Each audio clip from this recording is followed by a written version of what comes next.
Good afternoon, ladies and gents. It is the 3rd of September 2025, and I said I'd get a quick European update out to you ASAP. So here it is. If you're new to the channel, this is a prepping channel and it is in need of a lot more prepping content, which I'm working on as we speak. However, there is definitely a need to keep the viewers up to date with the reasons why, we are considering to prepare in the first place.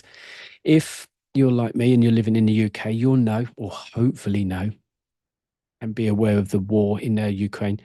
You'll know that Russia are the instigators and are to blame for the mess in Ukraine at the moment. What you might or might not know is that the EU and or Europe, the UK and all 32 member states of the NATO alliance have been preparing for this war or for a war with Russia since at least 2022. So that's 3.5 years. That bit you may not be aware of because, quite frankly, and this does depend on where in the world you're living, but certainly for the idiot government here in the UK, they don't really want us to know that they're preparing for all-out war. Now, guys, listen, all of this is, I'll tell you what we're doing. Hang on a minute, we're on the wrong, yeah, let's just go here.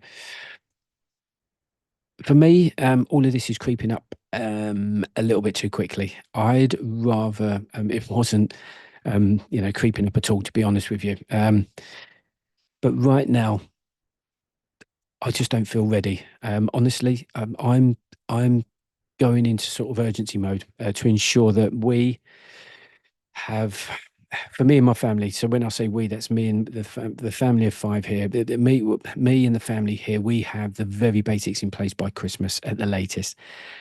If that means a 72-hour emergency pack for some of you, then my advice is just to get out there and get it done.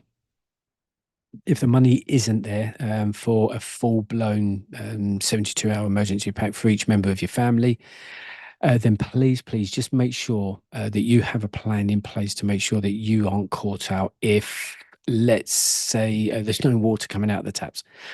And all of the mad sort of panic buyers are out there clearing the shelves in the supermarkets. Do not be one of those people joining that panic buyers party, guys. Then once you're happy with your water plan, just starting to get some food together, something that constitutes a meal. So for me, over the coming weeks, I'm actually going to be concentrating on just getting meals in tins for now. We have got various foods going on and stuff like that, but my main focus right now is going to be tins. They have at least a 2-year shelf life. They're reasonably priced depending on where it is you're shopping, and it can be a complete meal in the tin. Right. That's not what this video is about. So I want to keep this short. So let's just quickly move on. This is a European potential war update where I look for signs and signals that will help me determine whether or not I'm going down the right path and doing the right thing to sort of prepare me and my family for war. Those signs and signals, they've come from history itself, that being history repeating itself. Unfortunately for my sins, some of the information has to come from the geopolitical bullshit stage, because even though they're all talking crap, there are still signs and signals amongst those misperceived or deceptive and sort of misleading comments that they come out with all the time, purely on the basis of politicians bullshitting is a sign in itself.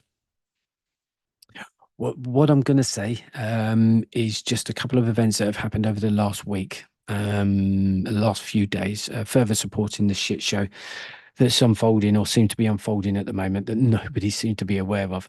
The first thing is the Commissioner of the EU, that's Ursula von der Leyen. She was traveling by plane to, I'm not sure of the countries, but it seems that she was visiting various different sort of countries bordering Russia this week, and the aeroplane experienced what they call GPS jamming. Now, you guys have probably heard about this story. It's out there. People have sort of spoke about it. This is just my take on it quickly. For those of you that don't know, GPS is a global positioning system. Most of us use this technology on sat navs in our vehicles, and also on our mobile phones as well as other devices. But aeroplanes are fitted with GPS technology to allow the pilots to know where the hell they're located when they're piloting those planes. GPS jamming works by simply broadcasting high intensity radio noise in the same frequency band used by navigation satellites, rendering the equipment inoperable, basically. So if you're flying a plane and you're relying on the GPS instruments for directions and various other stuff, the jamming just completely takes that away. So when that happens, the pilots are flying blind. And in this case, the pilots that were flying the plane that Ursula was on, they had to get out paper maps and use them to determine where they were, and also to successfully emergency land the aircraft, I think, in Bulgaria. Some European leaders are calling this an assassination attempt, putting the aircraft into a position whereby there was a high probability that the plane could crash. If that isn't concerning enough for you, this next piece will be, or should be. France have just announced that their hospitals should prepare for war in Europe. Now, before I go on, guys, if you're living in the UK, France is a neighbouring country, and it is preparing its hospitals for war. The French hospitals have been told to prepare for a major military engagement by March 2026. So that is 6 months away, guys. Now, just changing the subject slightly before I move on, the video I published earlier on today regarding the state of the UK, digital ID cards, and something on Tommy Robinson. I said in that video about the mass fatality tents the British government have just tendered out to UK companies to provide. I mentioned that these tents could be in place for a possible terrorist attack in London on the 13th of September. I want you to disregard that information. You can do what you like with the information, but for me, because I said that today, but following this European update, um, the more likely reason for those mass fatality tents is because of the war with NATO and Russia. So what's happening and unfolding at the moment, those fatality tents, in my eyes, are in preparation for that. Now, that could mean in view of a possible missile strike on various counterforce and countervalue targets here in the UK. I won't go on about the targets and the types of attacks and stuff like that. I've done videos on it. Just sort of check those out. But a French newspaper has warned that the hospitals should prepare to deal with anywhere between 10,000 to 50,000 men to be admitted over a period of 10 to 180 days. Now, if that's still not waking people up, then let's just move on. This plan is said to be implemented to support the rest of Europe. And what I mean by that is France would act to, they would support the war from the rear. So because of where France is geographically positioned in relation to the Russian border, they are that much sort of further away. So meaning the casualties moving from the front lines to what they're calling a rear area medical hub of the battlefield. So France would become this rear sort of area medical hub. They're talking about setting up staging areas near ports and airports to prepare and process Allied casualties being transported through France. And they want all of this to be in place in 6 months' time. Now, listen, guys, if this isn't World War III preparations or just major war preparations unfolding. I hate using the World War III thing because it's, people start making all sorts of accusations on conspiracies and scaremongering and tinfoil hat. Anyway, whatever. Let's just call it major war preparations. If this isn't major war preparations unfolding, then I just don't know what is. I know I've covered this already on a couple of videos ago. We spoke about those mass fatality tents. And there's quite a bit of content coming out about those now at the moment. But these are mass fatality tents that were ordered by the UK government. And my concern is the timing of this, and also the French hospitals are getting geared up. I'm just not having it that this is coincidence, guys. Like I say, I look for signs and signals, and they are, in some cases they're blatantly there.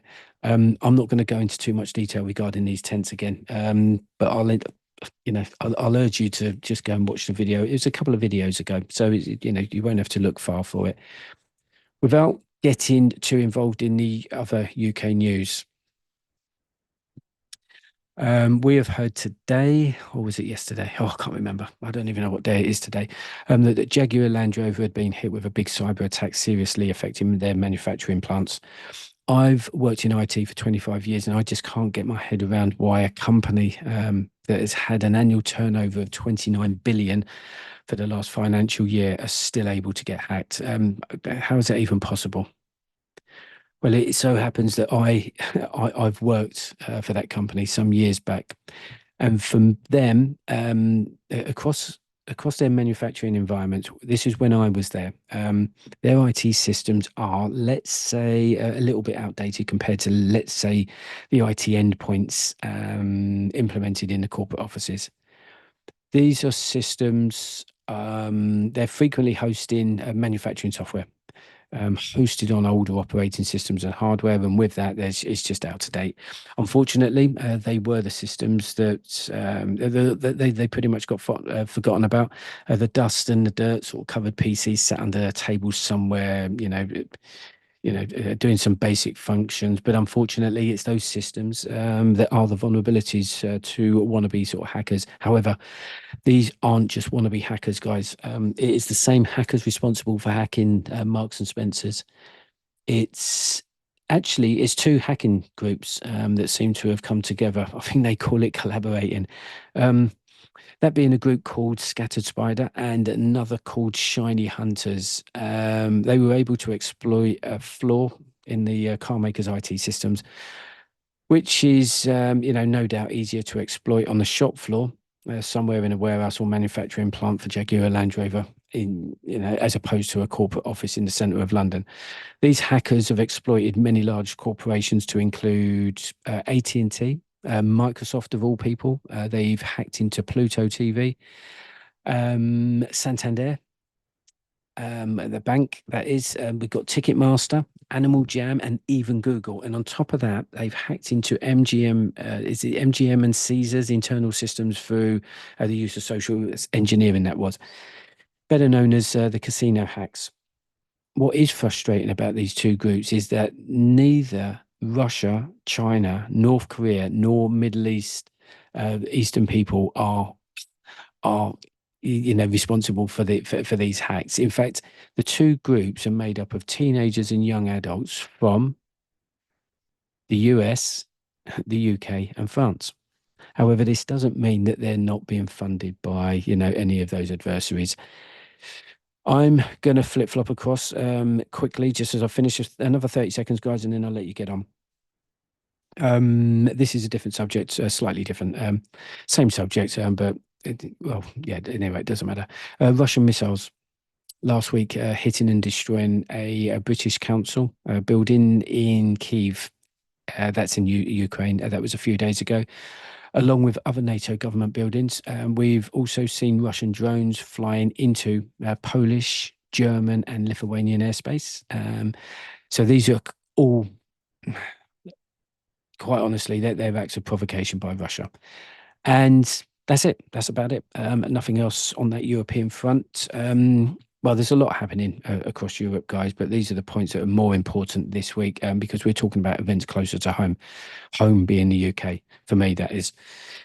The next video I'm going to be doing is flip-flopping across to a slightly different subject. Still a possible threat, but not not the kind of threat as we know it. So it should be interesting. I'll get that out to you tomorrow, guys.